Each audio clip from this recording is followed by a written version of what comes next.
पहली बात तो आस्था की किसी भी विषय पे राजनीति होनी ही नहीं चाहिए। इसमें राजनीति जोड़ने का काम जो है अखिलेश यादव ने किया है, जो कि बहुत घृणित है, बहुत ही अपमानजनक है, नहीं होना चाहिए। यदि माननीय अखिलेश यादव जी को मैं बताना चाह रहा हूँ कि आपकी छवि बहुत अच्छी है और आप मुख्यमंत्री भी रह चुके हैं। ये सब गलत काम करने वालों के पैर भी मत करिए। आप क्या हैं, सच्चाई बताइए। वो हमेशा छुपाते गए। तो ये कोई सही है? आप बताइए, किसी को जात बदल के और वो करना, अरे आप जिस जात को उसमें छुपाने में क्या डर है? क्यों छुपा रहे हो आप? अगर हो तो बोलो ना। हनुमान जी को जिस तरीके से कह रहे हैं कि हनुमान जी कुत्तों की तरीके से घूम रहे थे, बाकी एक शब्द ऐसा कुछ बोला मैंने तो बोल नहीं सकता हूँ कि बाबा जी गए पैदल और वो चली गई गाड़ी से। ये कथावाचक होते हैं। नमस्कार, मैं हूं तान्या कसौदन। स्वागत है आपका फोर्थ स्तंभ नेटवर्क में। इटावा के कथावाचक का मामला अब तूल पकड़ता जा रहा है। जी हां, क्योंकि ये मामला धर्म से जुड़ा था, लेकिन इसके ऊपर जब से सपा प्रमुख अखिलेश यादव ने राजनीतिक रोटियां सेकनी शुरू की है, तब से ये मामला तूल पकड़ता जा रहा है। और इसी मामले को लेकर के आज उत्तर प्रदेश की राजधानी लखनऊ में देखा गया कि अखिलेश यादव का पुतला फूंका गया। जी हाँ, अखिलेश यादव का पुतला क्यों फूंका गया? क्योंकि कथावाचक का मामला था और यादवों का मामला था, लेकिन अखिलेश यादव ने उस कथावाचक जो यादव है उसे ला करके सम्मानित किया। इस मामले पर अब घमासान छिड़ चुका है और इस मामले को लेकर के आज कुछ लोगों ने उत्तर प्रदेश की राजधानी लखनऊ में अखिलेश यादव का पुतला फूंका है। तो चलिए, हमारे साथ कुछ लोग हैं, हम उनसे जानना चाहेंगे कि आखिर अखिलेश यादव का पुतला आप लोगों ने फूंका क्यों, क्या कारण था? देखिए, पहली बात तो मैं ये कहना चाहूँगा कि ये जो प्रकरण हुआ है इटावा बांगा, वो कोई राजनीतिक मुद्दा नहीं था, वो एक धार्मिक मुद्दा था, वो एक आस्था का विषय था। पहली बात तो आस्था की किसी भी विषय पे राजनीति होनी ही नहीं चाहिए। इसमें राजनीति जोड़ने का काम जो है अखिलेश यादव ने किया है, जो कि बहुत घृणित है, बहुत ही अपमानजनक है, नहीं होना चाहिए। कोई भी व्यक्ति जिसके ऊपर कोई मुकदमा दर्ज हो या कोई भी अपराध की श्रेणी में जिसको जो है लाया गया हो, आप अगर उसको अपने घर बना के अपने पार्टी के आगे में इतने बड़े नेता हो के, ये भी नहीं कि आप बहुत छोटे मोटे नेता हैं, इतने बड़े नेता हो के, इतनी बड़ी पार्टी के जो है नेता हो के, एक बार दो बार मुख्यमंत्री रह के आप इतना छोटा काम करेंगे, तो ये कहीं ना कहीं आपके जो है आपके सोच पे, आपके विचार पे एक प्रश्न होगा। दूसरी बात, इस मुद्दे में कहीं भी राजनीति नहीं थी। जैसा कि मैंने पहले कहा, मैं फिर से इस बात को दोहरा रहा हूँ, राजनीति होनी कब शुरू हुई, वहाँ के लोग भड़के कब, वहाँ के लोग सड़कों पे उतरे, इसमें यादव ब्राह्मण होना शुरू कब हुआ? जब आपने उन लोगों को अपने कार्यालय पे बुला के 51,000 रुपये दे के सम्मानित कर रहे हैं, उनको जो है इस प्रकार से 100 में गमछा उड़ा रहे हैं जैसे उन्होंने कोई बहुत बड़ा काम किया हो, स्वर्ण पदक जीता हो। तो ये सब गलत बात है, ऐसा नहीं होना चाहिए। कहीं ना कहीं अपराध को और अपराधी को बढ़ावा देना भी अपराध है। जी, अपराधी को बढ़ावा देना आपने कहा अपराध है, लेकिन अभी एक नया मामला आया है, कोलकाता का गैंगरेप मामला, जिसमें अखिलेश यादव ममता बनर्जी का समर्थन करते नजर आ रहे हैं, जबकि उस गैंगरेप मामले में टीएमसी का एक छात्र नेता ही मुख्य आरोपी है। क्या कहना चाहेंगे कि जिस तरह से अखिलेश यादव लगातार ममता बनर्जी का समर्थन कर रहे हैं, तो क्या ये वो भी नहीं देख रहे हैं कि वो अपराध से भी जुड़ा है? देखिए, एक कहावत कही गई है, चोर चोर मौसे में भाई, ठीक है। तो जिस प्रकार से अपने उत्तर प्रदेश में जो है अखिलेश यादव जो है भाजपा राष्ट्र विरोधी हैं, उसी प्रकार से जो है कोलकाता में जो है ममता जी जो हैं वो भी जो है आपके राष्ट्र और भाजपा के विरोध में हैं। तो भैया चोर चोर मौसे भाई हो गए हैं। वहाँ भी अपराधियों को समर्थन दिया जाता है और यहाँ भी अपराधियों को समर्थन दिया जाता है। इससे साफ है कि इनकी सोच क्या है। बस फ़र्क इतना है कि यहाँ पे जाति विशेष को समर्थन दिया जाता है, वहाँ पे धर्म विशेष को समर्थन दिया जाता है। तो लेकिन अखिलेश यादव तो कह रहे हैं कि अगर ममता बनर्जी निष्पक्ष कार्यवाही करना चाहे तो बीजेपी नहीं करने देगी, क्योंकि बीजेपी अपनी राजनीतिक लाभ उठाएगी, इसलिए कह रहे हैं। ये बात यूपी के लिए क्यों नहीं कह रहे हैं? ये बात इटावा के मुद्दे के लिए क्यों नहीं कह रहे हैं? होने दीजिए, वहाँ पे आप उनको बना के सम्मानित क्यों कर रहे हैं? और ऐसी कोई बात नहीं है, वहाँ पे तमाम चीज़ें। अभी कुछ समय पहले की आपको बात पता होगी, कुछ समय पहले वहाँ पे इनकम टैक्स के कुछ ऑफिसर पहुँचे थे, साल 2 साल पहले की घटना है, वहाँ की पुलिस ने उनको बंदी बना दिया था। से आप कह रहे हैं कि सेंट्रल के लोग जो हैं वो राज्य सरकार को वहाँ काम नहीं करने देंगे? ऐसा हो सकता है क्या? जब सेंट्रल से अधिकारी पहुँचते हैं तो वहाँ के राज्य की पुलिस पकड़ के बैठा देती है। यानी वहाँ पे क्षेत्रीय प्रभाव किसका मजबूत है, राज्य का कि सेंट्रल का? आपने कभी सुना है कि किसी सेंट्रल के अधिकारी को राज्य के पुलिसकर्मी बैठा दें? पहली बार ऐसा कहीं हुआ था? कहाँ हुआ था? कोलकाता में हुआ था। तो ये बात कहना गलत है कि वहाँ राज्य पे जो है केंद्र का जो है दबाव है या ऐसा कुछ है, ऐसा कुछ भी नहीं है। वो अपना राज्य फ्री हैंड चला रहे हैं और बहुत ही बर्बरता से चला रहे हैं। कोलकाता की स्थिति समय क्या है, किसी छिपी हुई नहीं है। जी, क्या लगता है आपको कि बार बार कोलकाता में ही ऐसी घटनाएं क्यों हो रही है कि अक्सर कॉलेजेस में देखा जा रहा है बच्चियों का रेप हो रहा है, कॉलेज में पढ़ने वाले स्टूडेंट्स का रेप हो रहा है, ऐसा क्यों सिर्फ वहां पर ही देखा जा रहा है? जबकि अखिलेश यादव कह रहे हैं कि उत्तर प्रदेश में सबसे ज़्यादा रेप के मामले आ रहे हैं। क्या लगता है कि उत्तर प्रदेश की सरकार और वेस्ट बंगाल की सरकार में अंतर है या फिर गैंग रेप का मामला बढ़ता ही चलेगा? दीदी माननीय अखिलेश यादव जी को मैं बताना चाह रहा हूँ कि आपकी छवि बहुत अच्छी है और आप मुख्यमंत्री भी रह चुके हैं। ये सब गलत काम करने वालों की पैरवी मत करिए। सरकार ममता बनर्जी के चल रही, वहाँ देख रहे हैं धर्म के नाम पे आदमियों को मारा काटा जा रहा है, तो उनकी पैरवी आप मत करिए। अभी डॉक्टर वाली घटना में अभी क्यों नहीं राष्ट्रपति शासन उनके ऊपर लगना, मतलब पूरे प्रदेश में राष्ट्रपति शासन लगा देना चाहिए, लेकिन सरकार इस पर विफल है, उस पर राष्ट्रपति शासन नहीं लगा रही है, इसलिए उनके हौसले बुलंद होते जा रहे हैं। और रही बात अभी आपने इटावा वाला जो प्रश्न पूछा था, इटावा वाले मैं बता दूं कि मार खाओ और सम्मान लो। समाजवादी पार्टी के नेता माननीय राष्ट्रीय अध्यक्ष इतने बड़े आप नेता हैं, कोई मार खा के आया उसको सम्मानित कर रहे हैं आप? मतलब उसने क्या गलती किया है, क्यों मार खाया, उसका सर मुंडी किया गया। अखिलेश यादव तो कह रहे हैं कि वो पीडीए का समर्थन कर रहे हैं इसलिए उन्होंने सम्मानित किया। कौन पीडीए समर्थन कर रहा है? अखिलेश यादव।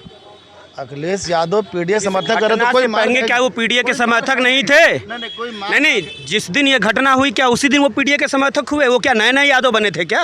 वो तो जन्मजात यादव थे, जन्म से पीडीए के समर्थक। पीडीए का मामला तो वो कब से उठा रहे हैं? बिल्कुल, मैं मानता हूँ इस बात को, जिसका समर्थन उन्होंने किया है यहाँ अपने का आगे पे बंगा के, क्या वो उसी दिन यादव बने थे? ऐसा तो था नहीं, वो तो पहले से यादव थे, पहले से पीडीए के समर्थक थे। अचानक ऐसा क्या हुआ कि आप उसी दिन उनको सम्मानित कर रहे हैं? तो ये झूठी मार खाओ, हाँ, यादव लोग मार खाओ ये और मार खा के आओ और मैं आपको सम्मानित करूंगा। तो इसमें जितने भी यादव होंगे वो कहेंगे हम तो अखिलेश यादव के बगल में बैठने को पा जाएंगे, हारमोनिया बजाएंगे। अगर कोई कलाकार होगा तो चलो हम भी मार खा लेते हैं। तो इससे वैमनस्यता बढ़ रही है, घट नहीं रही। समाजवादी पार्टी का एक पुराना इतिहास रहा है, जो सड़क पे लाठी खाया वो बना जिलाध्यक्ष और जो जेल के अंदर घुसा वो बना प्रदेश अध्यक्ष। ये उनकी पुरानी रणनीति है, आप उठा के देख लीजिए। जितने जितने लोग आंदोलन करते थे, लाठी खाते थे, उनको चिन्हित किया जाता था, पहले भी उनको सम्मान दिया जाता था। छात्र राजनीति कहते थे, छात्र प्रकोष्ठ जो इनका था गोया वाहिनी, वहाँ भी यही होता था। बिना मतलब के मुद्दों पे जो है ये कभी सड़क घेरते थे, कभी विवाद करते थे। कोई भी बात ऐसी हो जाए और जिसकी फोटो आ जाए, हाँ भैया हमने बहुत लाठी खाई है, उनको तुरंत उठा के जिलाध्यक्ष बनाया जाता था। वो छात्र प्रकोष्ठ का बनाया जाए या जो है मेन बॉडी का बनाया जाए, और जिसको किसी अच्छे मुद्दे में उठा के जेल भेज दिया जाए उसको बाहर निकाल के जो है जेल से उसका सम्मान किया जाता था, उसको प्रदेश अध्यक्ष बनाया जाता था। कहीं ना कहीं टिकट देकर उनको जो है विधायक भी बनाया जाता था। अभी आपको बताऊँ, रिसेंट में आपने देखा होगा बनारस में मिश्रा जी का, देखा आपने ना? क्या देखा? मिश्रा जी गए जेल से बाहर कैसे आए, जैसे कोई बहुत बड़ा नेता हो। आपने देखा क्या सम्मान हुआ उनका? भव्य एकदम सम्मान हुआ, एकदम बढ़िया गमछा उमछा बना गया, फूंक मांगा पहना के की गाड़ी में घुमाया गया उनको। कि ये नीति चलती रहेगी, ये उनकी नीति है। और भाई एक छोटी सी बात कही गई है, nature and signature both are never change. तो जिसकी जो मानसिकता है और जिसका जो व्यवहार है, ये दोनों कभी बदल नहीं सकता, ठीक है? तो अखिलेश यादव बटे तो है नहीं, वो भी इसी दुनिया, इसी मिट्टी, इसी इंसान दुनिया में है, तो वो भी वैसे ही रहेंगे। अभी देखा गया है कि ब्राह्मण समाज की तरफ से एक आरोप लगाया गया है इटावा कथावाचक मामले को लेकर के, उन्हें मारा पीटा गया, उनके साथ अभद्रता की गई, लेकिन अखिलेश यादव ने उन्हें अपने कार्यालय पर बुला करके सम्मानित किया। और उसके बाद जो खुलासे हुए हैं, क्या लगता है जिस तरह के खुलासे हुए हैं कि वो काफ़ी सालों से यादव होकर के कथा वाच रहे थे, इसमें क्या गलत है? अगर कथा वाचना गलत है या फिर पंडित हो करके कथा वाचना ही सही है या अलग जाति? सबसे बड़ा गलत ये है कि आरक्षण भी चाहिए और इस बेस में ऐसा काम कर रहे हैं, तो पंडित जाएंगे कहाँ? आप ये बताइए, पंडित कहाँ जाएंगे? आप पंडित हैं? हाँ पंडित हैं, आज़ाद पांडे नाम है, जिला मिर्ज़ापुर के हैं, गांव अकोढ़ी है। तो आपको क्या लगता है कि जो पंडितों का कार्य है वो सिर्फ पंडितों को करना चाहिए या फिर और लोगों को अधिकार है? मगर आप ये बताइए, आप पंडित होकर यादव का पैर छुएंगे? अगर असली यादव रहेंगे तो आप पंडित से पैर छुलवाएंगे? अच्छा, आप ये बताइए। आज पंडित जो है, देखिए, ठीक है, हाँ, सबसे बड़ी प्रॉब्लम ये थी कि उन्होंने आधार कार्ड को एडिटिंग करके और उस पर ब्राह्मण का नाम लिखवा के अग्निहोत्री लिखवाया। सबसे बड़ा तो ये कानून के नज़र में यही उन्होंने गलत किया है। सबसे बड़ा एक्शन तो कानून को यही लेना चाहिए। देखिए कि अब किसी को हमने वो गलत किया, उसको बुला के सम्मानित करें, तो वो जो अगर कांड कर रहा है तो वो ऑटोमेटिक उसका बढ़ावा हो गया ना। क्या अखिलेश यादव को पहले छानबीन करनी चाहिए? बिल्कुल करनी चाहिए। वो प्रशासन उसको छानबीन कर रही है ऑलरेडी, तो अखिलेश यादव को बुलाना ही नहीं चाहिए, सम्मानित ही नहीं करना चाहिए। अगर किसी को आप सम्मानित कर रहे हैं तो उसका बढ़ावा तो ऑटोमेटिक दे रहे हैं। वो भी आप इतने बड़े नेता हैं, अगर किसी बड़े नेता का हाथ किसी उस पर पड़ेगा तो ऑटोमेटिक वो तो बार बार करेगा, वो तो हमेशा करेगा। तो जब इसका खुलासा हुआ कि उनके पास 2 आधार कार्ड हैं और वो काफ़ी सालों से अपनी जाति को अपने छुपा करके कथावाच रहे थे, तो उस खुलासे के बाद अखिलेश यादव को क्या एक्शन लेना चाहिए? उस खुलासे के बाद उनको तुरंत एक्शन लेना चाहिए कि पहले उसको खुद जांच परख लें, उसकी जांच करवाएं कि क्या सही है क्या गलत है। उसके बाद और ये सम्मानित तो करना ही नहीं चाहिए, क्योंकि सम्मान देना ही सबसे बड़ा गुनाह है। ठीक है, वहाँ ब्राह्मण समाज के लोग हैं और बहुत सी चीज़ें उस पर पाई गई हैं। एक छोटी सी वीडियो भी वायरल चल रही थी जिसमें ब्राह्मण समाज बैठ के उनसे यही पूछ रहा था कि आप क्या हैं, सच्चाई बताइए। वो हमेशा छुपाते गए। तो ये कोई सही है? आप बताइए, किसी को जात बदल के और वो करना, अरे आप जिस जात को उसमें छुपाने में क्या डर है? क्यों छुपा रहे हो आप? अगर हो तो बोलो ना खुल के। जाति छुपाना गलत है, लेकिन जिस तरह से अभद्रता की गई, क्या वो सही है? नहीं, अभद्रता इसलिए नहीं की गई कि वो जात छुपा इसलिए अभद्रता की। उनसे जब पूछा जाचा गया तो अभद्र टिप्पणी उन्होंने खुद किया है और बहुत सी चीज़ें ऐसी हैं जिनका नेचर गलत था। नहीं मानते हैं, अगर नेचर भी गलत था और अगर उनके साथ हुई भी है वो भी थे। इटावा मुद्दा जब से हुआ है देखा जा रहा है, तब से इस पर अब राजनीतिक चर्चा हो रही है, जो कि एक धार्मिक विषय था और इस पर अब राजनीति की रोटियां सेकी जा रही हैं। आपको क्या लगता है कि जिस तरह से अखिलेश यादव कथावाचकों को बुला करके सम्मानित कर रहे हैं बिना जांचे परखे कि आखिर मामला क्या था, क्या लगता है कि जब जांच परख लिए हैं उसके बाद जो खुलासे हुए हैं उसके बाद क्या अखिलेश यादव को कोई एक्शन लेना चाहिए? अखिलेश यादव जी जो हैं उनको तो पहली बात नेता कहना ही नहीं चाहिए। तो क्या कहना चाहिए? उनको नेता नहीं कहेंगे, उनको सिर्फ यादवों का नेता कहेंगे। सिर्फ यादवों का नेता कहेंगे, उनको नेता नहीं कहेंगे। अगर उनको नेता ही बनना है तो कम से कम स्वर्गीय मुलायम सिंह यादव जी से सीख लें, पहले पिताजी से ही सीख लिए होते। और अगर वो उनके पिताजी मुख्यमंत्री 2012 में न बना दिए होते तो वो राष्ट्रीय अध्यक्ष क्या जिला अध्यक्ष बनने लायक भी नहीं है। पहली बात, कोई अस्तित्व तो है नहीं। 2017 के बाद, 2014 के बाद से कोई चुनाव जीते हैं आज तक? रहमो करम से 2014 में गलती से जीत के 234 सीट, तो ऊट पटांग बोलना है, मुद्दे पे बात करना नहीं है। पहले कहेंगे हम रोजगार पे, शिक्षा पे बात करनी चाहिए। विपक्ष का दायित्व क्या होता है? अगर सरकार नहीं कर रही है तो विपक्ष का दायित्व होता है उन मुद्दों को उठाना। लेकिन अखिलेश यादव कर क्या रहे हैं? पहली बात तो वो जो कथा है वाचक गया। मैं ये नहीं कहता हूँ कि सनातन धर्म में सिर्फ ब्राह्मणों को ही कहने का अधिकार है, सबको कहने का अधिकार है। मैं उदाहरण दे देता हूँ, आसाराम बापू किस जाति के थे, साक्षी महाराज किस जाति के हैं, उमा भारती किस जाति की हैं। अयोध्या में आप चले जाइए, इतने इतने बड़े बड़े संत हैं, हनुमान हर जगह बैठे हैं, उनके ब्राह्मण स्वयं पैर छूते हैं। वो जात नहीं पूछते, वो उनको संत के रूप में देखते हैं। लेकिन यहाँ पे क्या किया गया? यहाँ पे जानबूझ के अभी हेमराज यादव हाथ जोड़ के माफ़ी मांग रहे हैं। हनुमान जी को जिस तरीके से कह रहे हैं कि हनुमान जी कुत्तों की तरीके से घूम रहे थे, बाकी एक शब्द ऐसा कुछ बोला मैंने तो बोल नहीं सकता हूँ कि बाबा जी गए पैदल और वो चली गई गाड़ी से। ये कथावाचक होते हैं क्या? ये कोई वहाँ पे गांव में हमारे अयोध्या में कहा जाता है अरौटी डांस, ठीक है, तो अरौटी डांस वहाँ नहीं चल रहा था। क्या इसी तरह के कथावाचकों का सम्मान करते हैं? सम्मान इसीलिए तो, या ऐसे लोगों का सम्मान करेंगे, चोर उचक्कों का। और ये 420 हैं जो कथा कहने गए थे, इनको कथावाचक मत कहिए, जो भी कह रहे हैं वो गलत कह रहे हैं। इनको बोले 420, और 420 अगर घर में आता है, चोर जब घर में आता है तो उसकी तो वो चुटिये काटे हैं। भगवान न करे, मैं उस समय नहीं था, पता क्या क्या क्या काट देता मैं उनका, उस समय पता नहीं क्या क्या काट देता मैं उस समय। ये देखिए क्या क्या ये संत हैं, ये संत हैं, इनको दिखाइए।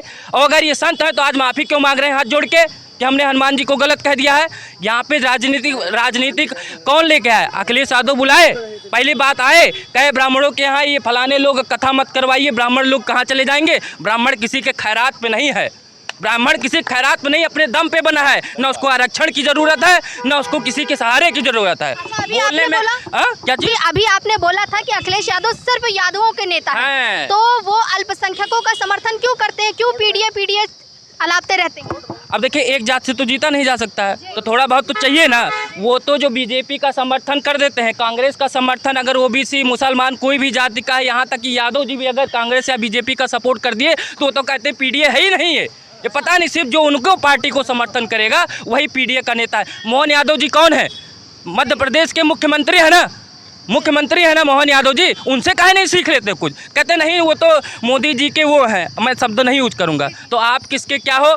लोग कहते हैं बीजेपी का समर्थन करने वाले अंधभक्त अंधभक्त, इनका समर्थन वालों को क्या कहें? एक आवाज़ पे अहिर रेजिमेंट भेज दिए, वहाँ पे मारपीट करवाने गए थे क्या? अगर उसी समय ब्राह्मण महासभा भी खड़ी हो जाती, क्या किसी से कमज़ोर है क्या सभा? जो जातीय संघर्ष आपके कौन करवाना चाह रहा? आप करवा। अच्छा, इनको कैसे पता चला कि वहाँ पे चुटिया कटित भारतीय जनता पार्टी ने करवा दिया? कौन सूचना दिया इनको? कौन सूचना दे? मामला पंडितों का था, इसलिए अखिलेश यादव ये मामला कहीं उठता ही नहीं। मामला पुलिस अगर देखते हैं संवैधानिक तरीके से, पुलिस का काम था इसको सही से काम करने का। पुलिस जाती, FIR करती, जेल भेजती, जो किए हैं चुटिया काटे, जो भी किए हैं, जो ये धोखाधड़ी किए हैं 420, 2002 से इनका आधार कार्ड घूम रहा है। 2002 से सॉरी माफ़ करिएगा 2022 से आधार कार्ड घूम रहा है। अग्निहोत्री का, यादव जी का, तिवारी जी का। ये तो सबसे बड़े फ्रॉड और चोर हैं, इनको जेल में डालो। अखिलेश यादव जी अगर इनका समर्थन कर रहे हैं तो 2027 के लिए सब सत्ता में लौटना, सपना देखना भूल जाए। क्या कह रहे हैं आप कि अखिलेश यादव पे एक्शन लेना? जाहिर सी बात है भाई, ये मैं कोई नई बात नहीं कह रहा हूँ। हमारे घर में भी ऐसा होता है, हमारे समाज में भी ऐसा होता है। हम सब ने इस बात को सुना है कि अपराधी को संरक्षण देने वाला भी अपराधी है। तो अगर उनको सज़ा मिलेगी तो भैया इसी बात है, जो अपराधी को जो भी हो, मैं सिर्फ अखिलेश यादव की बात नहीं कर रहा हूँ।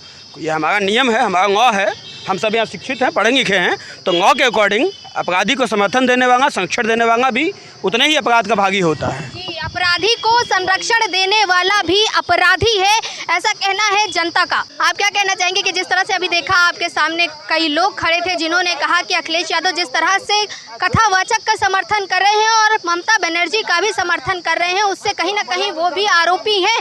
तो जिस तरह से आरोपी को संरक्षण देने वाला आरोपी होता है, उस तहत अखिलेश यादव को भी सजा मिलनी चाहिए। क्या लगता है आपको? देखिए, ममता बनर्जी एक अलग मुद्दा है और ये जो कथावाचन का मुद्दा है, एक अलग मुद्दा है। जैसे यहाँ पे, जैसे मैं अभी बंगाल के मामले पे अभी नहीं जान रहा हूँ, लेकिन जो ये कथावाचन का मामला है, इस पे मैं आपको मैं ये कह रहा हूँ कि जैसे अभी मिश्रा जी बोल रहे थे, यहाँ पे लगभग कोई मिश्रा है, कोई शुक्ला है, कोई तिवारी है, ठीक है। तो मैं ये कहना चाह रहा हूँ कि ये अब आप सक्षम हो गए, इसका मतलब ये नहीं कि जो गांव में बैठा ब्राह्मण वो भी सक्षम हो गया। तो आप उनकी रोटी को इस तरीके से विरोध करके आप उनकी रोटी रोजी को लात मत मारिए। आप सक्षम हो गए, इसका मतलब ये नहीं है कि सक्षम हो गए हैं तो क्या दो आधार कार्ड रखेंगे? सक्षम है और नहीं है तो दो आधार कार्ड रखेंगे? अरे आप ये नहीं तय करेंगे वो फर्जी है या नहीं फर्जी है। अभी 16 साल से वो भागवत कर रहा था, तब नहीं फर्जी था। अभी एक खाली 2 ही 3 दिन में वो फर्जी हो गया। आप जब खुलासा होगा हम नहीं तय करेंगे हमारी बात। अरे सुन लीजिए हमारी बात। ब्राह्मण नहीं है, अरे सुन लो मेरी बात, सुनिए हमारी बात। ब्राह्मण नहीं है, लेकिन उसको कर्म के आधार पे उसको कथावाचन करने का अधिकार है, ठीक है। दो आधार कार्ड रख के अपनी जाति छुपाने का भी अधिकार। आप इस बात को नहीं तय करेंगे। अभी FIR हुई है, उसमें जो चीज़ें मेंशन हुई उसको देखा जाएगा क्या किस आधार पे चीज़ें तय की गई हैं। जब उनको कोई मुद्दा नहीं मिला तो उन्होंने FIR को मेंशन किया। और यहाँ पे खड़ी हुई पब्लिक किसी भी नागरिक को अपराधी तय करने का अधिकार नहीं रखती है। देखिए, वो जाति समाज का मामला है। अरे तो जाति बिरादर का मामला है, इसीलिए अखिलेश यादव उनको सम्मानित किए हैं। जाति का मामला है। लोग मार खाओ, यादव लोग मार खाओ और सम्मानित हो जाओ, यही सरकार। एक मिनट देखिए, ये हमारे छोटे भाई ऐसे हैं, इनकी बात अपनी जगह बहुत सही है कि आज वो सन 2022 से उसी आधार कार्ड पे जो है कथावाचन 15-16 साल से वो कथावाचन कर रहे थे। अरे भाई चुप। वो एडिट किया गया, अभी लेटेस्ट में एडिट किया गया, उसकी अपडेट है। अभी ये देखिए, सुनिए हमारी बात, सुन लीजिए। अरे सुनिए, जो अपडेट किया जाता है उसमें समय लगता है लगभग 7 दिन का, 1 हफ्ता का।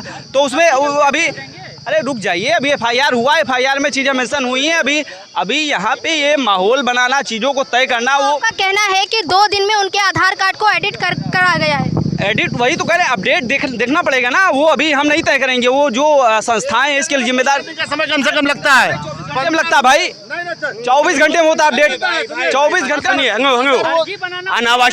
अनावश्यक मत झगड़िए। सुनिए भाई मेरे भाई ने जो एक बात कही, आप बहुत अच्छी बात कहे। भाई ने एक बात कही कि वो व्यक्ति 15 साल से जो है ऐसे ही कथा कह रहा था, तो वो गलत नहीं था। कैसे नहीं था प्यारे भाई? एक पुरानी और बहुत थोड़ी देहाती कहावत है पुराने लोगों की, 100 दिन का चौवा 21 दिन पकड़ाऊंगा।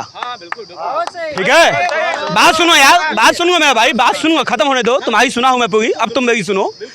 एक इंसान ने 100 घर में चोरी की, 100 दिन नहीं पकड़ाया तो शाह नहीं हो जाएगा। वो 100 दिन भी चोर ही था, बस पकड़ा आज गया, इसलिए आज उसका खुलासा हुआ है। तो ये सुनिए नहीं, मैं नहीं कहूँगा, सुनिए मेरी बात सुनिए। अभी उन्हीं के पड़ोसी तिवारी जी हैं, उनसे जब पूछा गया क्या मामला क्या है तो उन्होंने छेड़छाड़ का मामला लगाया। जब उनसे क्रॉस बात किया पत्रकार ने तो उन्होंने कहा एफआईआर में छेड़छाड़ का मामला ही नहीं दर्ज है। तो कहा सरकार सुन नहीं रही, तो कहा सरकार आपकी है, आपके बदौलत जो है चीज़ों को तय किया जा रहा है। और एफआईआर में छेड़छाड़ का मामला आपने मेंशन किया है। अभी आप यहाँ पे लोग बता रहे हैं कि फ्रॉड हुआ है, अग्निहोत्री हैं। उसी गाँव में अगला आदमी 3 से 4 बार वो भागवत कह चुका है। उसके बाद में अभी ऐसी क्या आन पड़ी है चीज़ें। और वो जहाँ पे वो रहता निवासरत है उसके 4-5 किलोमीटर के दायरे में अगर रह रहा है तो वो जो 15-16 साल से भागवत कह रहा है तो सबको चीज़ें पता होती। जब हम आमंत्रित करने जाते हैं तो कहीं ना कहीं सगे संबंधियों के तहत ही जाते हैं। इसको सुन लीजिए हमारी बात।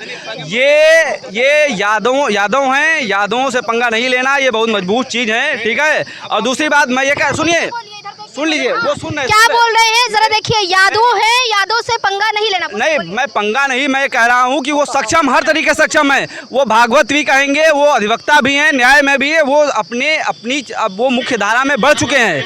उनसे आपने अपनी बात चेंज कर दी। आपने कहा यादव है, यादवों से पंगा नहीं लेना। इन्होंने कहा है कि एक मिनट भाई पंगी बात, आप लोग न जाने क्यों बातों को सिर्फ सुना कि मुद्दे से भटक गए। सुनिए, मुद्दा ये था कि इसमें राजनीति कैसे आई, बात समझिए। मैं इस बात का पूरा समर्थन करता हूँ, जो शिक्षित है वो वकील भी बनेगा, वो जज भी बनेगा, वो भागवत भी कहेगा। मैं इस बात से पीछे नहीं हट रहा हूँ। लेकिन यहाँ लेकिन कहाँ लगा जब इसमें राजनीति आ गई। बात यहाँ ये हो गई कि इसमें राजनीति कहाँ से आई। ये नहीं कि वो भागवत कह रहा था तो उसको मारपीट क्यों किया गया। अगर उसके साथ मारपीट की गई, अगर किसी व्यक्ति के साथ कुछ भी किया गया तो न्याय प्रक्रिया है हमारे देश में, है कि नहीं है। जब न्याय प्रक्रिया हमारे देश में है तो उसको बुला के, मेरी बात सुन लो या खत्म होने दो, उसको जो है अपने आप बुला के अनावश्यक सम्मानित करने की आवश्यकता क्या थी। सुन लो पहले, इसमें राजनीति को घुसड़ने की जरूरत क्या थी। जब आपने उसको बुलाया, सम्मानित किया, राजनीति घुसड़ी, यहाँ पे हिंदू यादव होना शुरू हुआ। यादव रेजिमेंट का बड़ा बैनर लेके यादव के लड़के, और सुनिए वो यादव के लड़के, मैंने वीडियो देखा है, मैंने वीडियो देखा है, आपने भी वीडियो देखा होगा। वो लड़के बहुत बड़े नेता नहीं हैं, वो सभी लड़के 22 साल, 23 साल, 15 साल, 18 साल, 20 साल, 22 साल के ही युवा हैं। और क्या कह रहे हैं, मैं यादव हूँ, मैं यही हूँ, मैं ये हूँ, ऐसे शब्द आपने वीडियो देखा होगा। सुन लीजिए, वो बच्चे किसी राजनीतिक दल से नहीं हैं, बस वो समर्थन में हैं। वो बच्चे स्टूडेंट हैं, इस बात को समझिए। और मुझे अभी मिर्जापुर का एक डायलॉग याद आ गया मुन्ना भैया वाला कि पढ़ने लिखने वाले बच्चे को राजनीति से दूर रहना चाहिए। बहुत सही बात बोला इन्होंने कि पढ़ने लिखने वाले बच्चे को राजनीति से दूर रहना चाहिए। ये भाई साहब जो आपके साथ खड़े हैं, इन्होंने अभी कहा कि हम यादव नहीं आपके सामने खड़े जी, आपके सामने खड़े हैं। इन्होंने कहा कि हम यादव हैं और यादव से पंगा नहीं लेना। क्या लगता है ये यादव से पंगा नहीं लेना, ये शब्द क्या दर्शाता है? इनके नेता का मानसिकता है दंगा फैलाना, एक दूसरे को लड़ाना। सेम इनका भी मानसिकता सेम है। ये भी दंगा कराने का काम कर रहे हैं, अभी भड़का रहे हैं ताकि आपस में लड़े झगड़े। और ये विकास की बात नहीं कर सकते, ये विवाद की बात करते हैं। और समाजवादी पार्टी एक पर्टिकुलर परिवार का पार्टी है, वो समाजवादी भी पार्टी भी नहीं है, क्योंकि उस प्रकार राष्ट्रीय अध्यक्ष, महासचिव, महामंत्री सब उनके परिवार के, 7-8 सांसद उनके परिवार के हैं। कहाँ से समाजवादी पार्टी है वो? तो यही मुद्दा है, इनसे पूछिए थोड़ा, इसके विषय में बताएंगे। इन्होंने अभी सवाल किया, कह रहे हैं कि समाजवादी नाम है लेकिन परिवारवाद चल रहा है, क्या कहना चाहेंगे? ये बताइए। नहीं, मैं उधर ही देख रहा हूँ। मैं ये कह रहा हूँ जहाँ से उनका वोट बैंक जहाँ से उभरे होंगे उनका समर्थन नहीं करेंगे। आप अपने परिवार के लिए नहीं खड़े होते क्या? जब आपका परिवार नहीं होगा तो आप कैसे लड़ पाएंगे? नहीं, इनके परिवार नहीं है। आप इनके परिवार में कौन कौन है बताइए? राजनाथ लड़का क्या है? राजनाथ सिंह के हाँ। राजनाथ सिंह के लड़के, बड़े लड़के जो हैं पंकज सिंह, वो नोएडा से विधायक हैं, लेकिन कितने साल बाद विधायक बने? है कि नहीं है? छोटे बेटे की क्या, उनके छोटे बेटे की क्या, उनके छोटे बेटे की क्या पद है बीजेपी में, बताइए। चाचा भतीजा भाई और उसके बाद वाइफ, पूरा परिवार खानदान इनका 10-15 लोग सांसद विधायक और सब घर में है। तो परिवारवाद चल रहा है, परिवारवाद। ये भाई साहब कह रहे हैं जी, एक मिनट, ये भाई साहब कह रहे हैं कि राजनाथ सिंह के बेटे, ये बताइए, राजनाथ सिंह के बेटे पंकज सिंह विधायक हैं, लेकिन नीरज सिंह क्या है बताएं? नीरज सिंह कुछ नहीं है, वो किसी पद पे भी नहीं है। पंकज सरकार नहीं बनेगी। अगर नीरज सिंह की जगह और राजनाथ सिंह की जगह अखिलेश यादव का लड़का होता तो आज वो कहाँ होता? वो आगे जाए, वो आगे जाता, वो राष्ट्रीय अध्यक्ष बना होता, बनेगा। या तो गृह मंत्री बना होता। गृह मंत्री अध्यक्ष बनेगा। अगला राष्ट्रीय अध्यक्ष समाजवादी पार्टी का अखिलेश यादव का लड़का ही है। तो अगर इस बार बेटी उनकी चुनाव प्रचार कर रही थी, जैसे कि भाई साहब बोल रहे हैं, क्या लगता है कि जिस तरह से ये परिवारवाद का आरोप बीजेपी पर लगा रहे हैं? परिवारवाद से भारतीय जनता पार्टी अछूती नहीं है। दूसरी बात मैं कह रहा हूँ कि परिवारवाद की चीज़ें बढ़ी, इसलिए सरकार ने अखिलेश यादव को सत्ता से बाहर किया। आप मुद्दा भटक रहे हैं, चलिए मुद्दा भटक रहे हैं। तो ये जिस तरह का देखा जा रहा है कि इटावा का मामला था और ये कोलकाता होकर के गुजरा है, जिस तरह से अखिलेश यादव लगातार कभी इटावा के कथावाचक का समर्थन कर रहे हैं, जो इस समय आरोपी पाया जा रहा है कहीं ना कहीं, जिनके पास 2-2 आधार कार्ड निकले हैं, और वहीं दूसरी तरफ गैंग रेप मामले में जो टीएमसी के छात्र नेता शामिल है, उसमें भी अखिलेश यादव ममता बनर्जी का समर्थन करते नजर आ रहे हैं। तो कहीं ना कहीं इस मुद्दों को लेकर के जनता के बीच में आक्रोश देखने को मिल रहा है कि जिस तरह से एक आरोपी का समर्थन करने वाला आरोपी ही होता है, उसी तरह अखिलेश यादव अगर आरोपी का समर्थन कर रहे हैं तो वो खुद भी आरोपी है, और अगर कार्रवाई उन पर हो रही है तो अखिलेश यादव पर भी कार्रवाई होनी चाहिए, ऐसा कहना है उत्तर प्रदेश की जनता का। तो हम आप तक और भी खबर पहुंचाते रहेंगे, तब तक के लिए जुड़े रहिए फोर्थ स्तंभ नेटवर्क के साथ। कैमरा पर्सन रमन के साथ मैं तान्या कसौधन, लखनऊ।